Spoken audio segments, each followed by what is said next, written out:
TV सत्यमेव व्रतम। खासदार शरद पवार यांनी भाऊसाहेब महाराजांवर अन्याय केला। बांधकाम मंत्री शिवेंद्रसिंह राजे भोसले। कराडमध्ये आधुनिक महाराष्ट्राचे शिल्पकार स्वर्गीय यशवंतराव चव्हाण समाधीस्थळी अभिवादन केल्यानंतर पत्रकारांशी संवाद साधताना राज्याचे सार्वजनिक बांधकाम मंत्री शिवेंद्रसिंह राजे भोसले यांनी खासदार शरद पवार यांनी माजी मंत्री स्वर्गीय अभयसिंह राजे भोसले यांच्यावर अन्याय केल्याचं मोठं वक्तव्य केलंय। अभयसिंह राजे भोसले यांचं नेतृत्व महाराष्ट्रानं पाहिलं होतं। 1999 साली स्वर्गीय अभयसिंह राजे भोसले काँग्रेस सोडून राष्ट्रवादीत आले नसते तर कदाचित काँग्रेसनं त्यांना मुख्यमंत्रीपदी बसवलं असतं। माजी मुख्यमंत्री स्वर्गीय विलासराव देशमुख यांच्यापेक्षा एक टर्म ते सिनियर होते। स्वर्गीय अभयसिंह राजे भोसले संयमी नेतृत्व होते, त्यांच्यावर कोणत्याही प्रकारचे आरोप नव्हते। मात्र असं असूनही खासदार शरद पवार यांनी त्यांना का बाजूला ठेवलं हा विषय सोडून देऊ। स्वर्गीय अभयसिंह राजे भोसले यांना बाजूला ठेवल्यानं जसं त्यांचं नुकसान झालं तसे जिल्ह्याचं मोठं नुकसान झालं।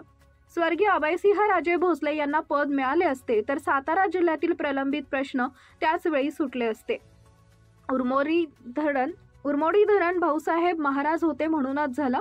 या धरणातून आज सातारा मान खटाव या भागाला पाणी मिळत आहे, त्यामुळे त्यावेळी संपूर्ण जिल्ह्याचं नुकसान झाल्याचा दावा करत सार्वजनिक बांधकाम मंत्री शिवेंद्रसिंह राजे भोसले यांनी आपल्या भावना व्यक्त केल्या। शरद पवारांनी एकंदरीत त्यांच्या काळात बालेकिल्ला असलेला राष्ट्रवादी तुम्ही होता, त्यावेळी अन्याय केला असं वाटतंय का? मग असं हे बघा, मी माझ्यावर अन्याय केला असं नाही म्हणणार, पण भाऊसाहेब महाराजांवर नक्की केला। आज भाऊसाहेब महाराजांचं नेतृत्व, मी तर नंतर निवडून आलो, मी थोडं नवीन होतो वगैरे सगळं ठीक आहे, पण अभयसिंह महाराजांचं नेतृत्व हे महाराष्ट्रामध्ये सगळ्यांनी बघितलं होतं। तुम्ही पण त्यांच्या कामाचा अनुभव घेतला होता। महाराज जर त्यावेळेला काँग्रेसमधनं राष्ट्रवादीत आले नसते तर एखाद्याच महाराजांचं नाव मुख्यमंत्री पदाला पण काँग्रेसनं पुढे केलं असतं, कारण त्यावेळेला महाराज आणि विलासराव देशमुख हे दोघंच सिनियर, आणि त्यातल्या त्यात महाराज एक टर्म विलासरावांना सिनियर पण होते, आणि महाराजांचं म्हणजे कुठेही त्यांच्यावर आरोप नाहीत, काही नाही, संयमी नेतृत्व होतं।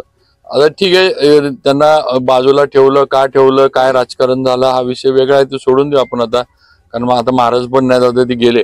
पण एकच सांगतो की जसं महाराजांच्या नेतृत्वाचं नुकसान झालं तसं महाराजांना पद दिलं नाही म्हणून जिल्ह्याचं पण मोठं नुकसान झालं।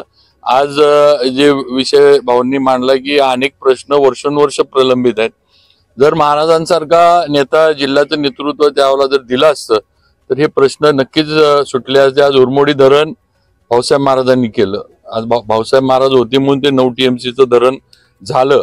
आज त्या धरणातनं सातारा मान खटाव सगळ्यांना पाणी मिळते, आणि म्हणून आज हे नुकसान जे आहे ते त्यावेळेला जिल्ह्याचं नुकसान झालेलं आहे।